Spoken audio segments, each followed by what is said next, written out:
देखिए, आज हमारी नजर आसमान में उड़ने वाली तश्तरियों या एलियंस पर नहीं है। आज हमें कहीं अधिक रोचक प्रजाति का वैज्ञानिक विच्छेदन कर रहे हैं, और वो प्रजाति है स्वयं मनुष्य। ये मानव मनोविज्ञान और राजनीतिक छलकपट का एक बहुत ही सटीक क्लिनिकल अवलोकन है। 2026 की जो नई यूएफओ फाइल रिलीज हुई है ना, ये महज कोई रहस्यमयी घटना नहीं है, बल्कि ये पूरे समाज का ध्यान भटकाने की एक बेहतरीन सुनियोजित संरचना है। आइए इस नमूने को जरा अपने माइक्रोस्कोप के नीचे रखकर देखते हैं। हमारी परिकल्पना एक बहुत ही बुनियादी सवाल से शुरू होती है। आखिर अभी क्यों? ट्रंप प्रशासन ने अचानक से इन पेंटागन फाइलों को अभी क्यों जारी कर दिया? ये कोई संयोग नहीं है। इस डेटा के नमूने में कई गहरी परतें हैं। हमें इस डिस्ट्रैक्शन की टाइमिंग और इसके पीछे काम कर रही असली मशीनरी को समझना होगा। यकीन मानिए, ये एक राजनीतिक और मनोवैज्ञानिक मास्टर क्लास है। आज के हमारे इस परीक्षण की रूपरेखा बिल्कुल स्पष्ट है। पहले यूएफओ फाइल रिलीज का डेटा, फिर तथाकथित सबूतों की जांच, उसकी राजनीतिक उपयोगिता, इस खौफ या पैरानोया का इतिहास, और अंत में वो असली साजिशें जो बिल्कुल हमारी आंखों के सामने घटित हो रही हैं। तो शुरू करते हैं पहले चरण से, यूएफओ फाइल रिलीज और हमारा आधारभूत डेटा। तारीख थी 8 मई 2026। राष्ट्रपति ट्रंप के निर्देश पर रक्षा विभाग ने लोगों की भारी दिलचस्पी का हवाला देते हुए ये फाइलें जारी की। एक विश्लेषक के रूप में हमारा पहला काम इस तथाकथित दिलचस्पी को मापना है। और इसका डेटा सच में चौंकाने वाला है। लगभग 50% अमेरिकी ये मानते हैं कि एलियंस धरती पर आ चुके हैं, और सरकार किसी तहखाने में सबूत छिपा रही है। किसी भी बड़े पैमाने के मनोवैज्ञानिक हेरफेर के लिए जरा सोचिए, ये कितना परफेक्ट आधार है। आधा समाज इन ब्रह्मांडीय कहानियों को सच मानने के लिए पहले से ही प्रोग्राम हो चुका है। मतलब आधी आबादी एक अदृश्य सत्य की खोज में लगी हुई है। अब आते हैं दूसरे भाग पर, सबूतों की जांच, यानी लोगों की उम्मीद और हकीकत का सीधा टकराव। चलिए पहला साक्ष्य देखते हैं। इन फाइलों में एक तारे के आकार के यूएफओ का दावा किया गया था। सुनने में बेहद रोमांचक लगता है ना? लेकिन जब हमने इसे अपनी प्रयोगशाला में बिना किसी भावना के बिल्कुल सूक्ष्मता से परखा, तो नतीजा क्या निकला? एक बेहद साधारण सा पैराशूट से जुड़ा हुआ फ्लेयर। भौतिक साक्ष्य और इंसानी कल्पना के बीच का ये जो अंतर है ना, यही हमारे अध्ययन का सबसे अहम हिस्सा है। इंसान का दिमाग उसे वही दिखाता है जो वो देखना चाहता है। अब इस दूसरे नमूने को देखिए। वीडियो में टरबाइन के बीच मंडराता हुआ एक रहस्यमयी लाल गोला नजर आता है। हकीकत क्या है? महज एक लाल गुब्बारा। जब हम ठोस तथ्यों को भावनाओं से अलग करते हैं, तो एलियन आक्रमण के सारे तथाकथित सबूत पूरी तरह से निराधार साबित हो जाते हैं। उम्मीद और हकीकत का ये टकराव एक बहुत बड़ा सवाल खड़ा करता है। इन फाइलों का असली मकसद आखिर है क्या? क्या यह महज एक गलती है, या फिर कोई बहुत ही सोची समझी योजना? हमारा ध्यान अब आसमान से हटकर वॉशिंगटन की प्रयोगशाला की ओर। राजनीतिक उपयोगिता और एक बंद फीडबैक लूप। यहां राजनीति का वो रसायन शास्त्र काम कर रहा है जो ध्यान भटकाने में माहिर है। ये एक अचूक राजनीतिक तंत्र है, बिल्कुल एक बंद फीडबैक लूप। इसमें नुकसान की तो कोई गुंजाइश ही नहीं है। अगर फाइलों में कोई सबूत मिल गया तो नेता रातों रात हीरो बन जाता है, और अगर सबूत नहीं मिलता तो बड़ा आराम से सारा दोष डीप स्टेट की साजिश पर मढ़ा जा सकता है।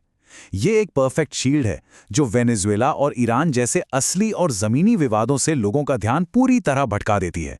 एक ऐसा खेल जहां सत्ताधारी कभी नहीं हारता। इस प्रयोग का एक बेहद दिलचस्प नमूना देखिए। उपराष्ट्रपति जेडी वेंस का ये बयान। जरा ध्यान दें कि कैसे यूएफओ की ये पूरी धारणा अलग अलग वैचारिक डरों के हिसाब से अपना रूप बदल लेती है। बिल्कुल किसी वायरस की तरह म्यूटेट हो जाती है। एलियंस की जगह अब दानवों ने ले ली है।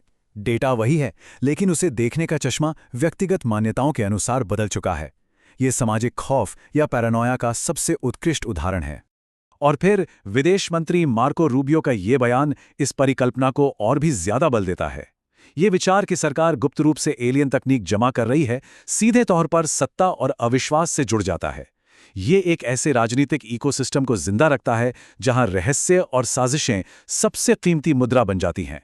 दरअसल जनता का अविश्वास ही इस पूरी मशीन का असली ईंधन है। चौथा हिस्सा, पैरानोया का इतिहास। एक विशुद्ध अमेरिकी नमूना।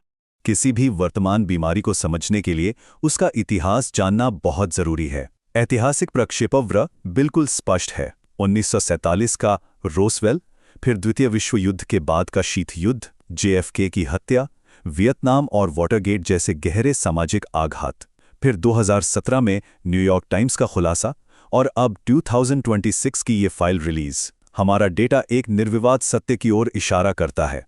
जब भी समाज पर कोई गहरा राजनीतिक संकट आता है, आसमान में उड़ने वाली इन कहानियों का संक्रमण वापस लौट आता है। ये असल में जमीनी हकीकत से भागने का एक मनोवैज्ञानिक रक्षा तंत्र है। हमारे स्रोत इसे एक बहुत ही सटीक नाम देते हैं, महाशक्ति विरोधाभास या द सुपर पावर पैराडॉक्स। ये एक ऐसा मनोवैज्ञानिक पैटर्न है जहां दुनिया में सबसे ताकतवर होने पर भी एक राष्ट्र सबसे ज्यादा असुरक्षित महसूस करता है। इसी गहरे डर ने राजनीतिक आतंक को विज्ञान कथाओं या कहें कि साइफाई के साथ मिला दिया है। ये अवचेतन में बसा एक ऐसा खौफ है जिसे बड़ी आसानी से ट्रिगर किया जा सकता है, एक महाशक्ति जो अपनी ही परछाई से कांपती है। और मजेदार बात यह है कि विज्ञान की दुनिया भी इस प्रभाव से अछूती नहीं है। हार्वर्ड के वैज्ञानिक एवी लोएब जैसे लोग भी कच्चे डेटा पर मानवीय भावनाओं का लेप लगा देते हैं। एलियंस को प्रबुद्ध ऋषियों के रूप में देखना वास्तव में एलियंस को भगवान का ही एक नया भौतिक स्वरूप मान लेना है। विज्ञान के भेष में छिपी ये धार्मिक भावना साबित करती है कि ध्यान भटकाने का ये खेल मानव मस्तिष्क में कितनी गहराई तक समाया हुआ है। अब हम अपने क्लिनिकल विश्लेषण के 5वें और सबसे गंभीर चरण में प्रवेश कर रहे हैं, असली साजिशें, जो बिल्कुल हमारी आंखों के सामने हैं। इस पूरे विश्लेषण का मूल निष्कर्ष बहुत ही निर्मम और स्पष्ट है। सबसे बड़ी और प्रभावशाली साजिशों को अंजाम देने के लिए न किसी अंधेरी प्रयोगशाला या अंतरिक्ष में छिपे किसी स्पेसशिप की कोई आवश्यकता नहीं होती। वे साजिशें बिल्कुल दिन के उजाले में सबके सामने और बेहद व्यवस्थित तरीके से होती हैं। यह एक ऐसा कड़वा सत्य है जिसे स्वीकार करना किसी फैंटेसी में जीने से कहीं अधिक दर्दनाक है। आइए एक सीधा तुलनात्मक अध्ययन करते हैं। एक तरफ ध्यान भटकाने वाली वो ब्रह्मांडीय कहानियां, गुप्त सैन्य ठिकाने, गैर मानव पायलट्स और आकाशगंगा के खतरे, और दूसरी तरफ जमीनी हकीकत का ठोस डेटा। 2008 में वॉल स्ट्रीट के बैंकरों द्वारा पूरी अर्थव्यवस्था को तबाह कर देना, जनता के पैसों से सरकारों का बेलआउट और 2 दशकों से लगातार सामाजिक अनुबंध या सोशल कॉन्ट्रैक्ट को तोड़ना। जब पूरी प्रजाति का ध्यान आसमान पर टिका होता है ना, तो जमीन पर आर्थिक लूट बिना किसी रोक टोक के चलती रहती है। सच कहूं तो यह एक बेहतरीन जादूगरी का खेल है। इस फाइल रिलीज के ठीक बाद आया ये बयान एक परफेक्ट क्लिनिकल नमूना है। मार्जरी टेलर ग्रीन भले ही किसी भी वैचारिक खेमे से क्यों न हो, लेकिन उन्होंने इस पूरी कार्यप्रणाली को बिल्कुल सटीकता से पकड़ लिया है। व्यवस्था बहुत अच्छे से जानती है कि इंसानी दिमाग को उलझाए रखना कितना आसान है। इसी तंत्र को कहते हैं चमकदार वस्तु प्रोपागेंडा या शाइनी ऑब्जेक्ट प्रोपागेंडा। ये कोई संयोग नहीं है, बल्कि एक बेहद सोची समझी रणनीति है। जनता के फोकस को उन चीजों से पूरी तरह हटा देना जो सच में मायने रखती हैं, और उन्हें उन सनसनीखेज कहानियों में उलझाए रखना जिनका वास्तविकता से दूर दूर तक कोई लेना देना नहीं। जनमानस को नियंत्रित करने का इससे कारगर वैज्ञानिक तरीका कोई और हो ही नहीं सकता। इस पूरे डेटा और क्लिनिकल अवलोकन के बाद हमारा ये परीक्षण एक बहुत ही चुभने वाले सवाल पर आकर रुकता है। जब पूरी दुनिया का ध्यान बड़ी चालाकी से तारों और ब्रह्मांड के रहस्यों की ओर मोड़ दिया गया है, तो हमारी आंखों के ठीक सामने इसी धरती पर और क्या-क्या छिपाया जा रहा है। डेटा बिल्कुल आपके सामने है, बस अब ये तय करना है कि आपका माइक्रोस्कोप किस दिशा में है।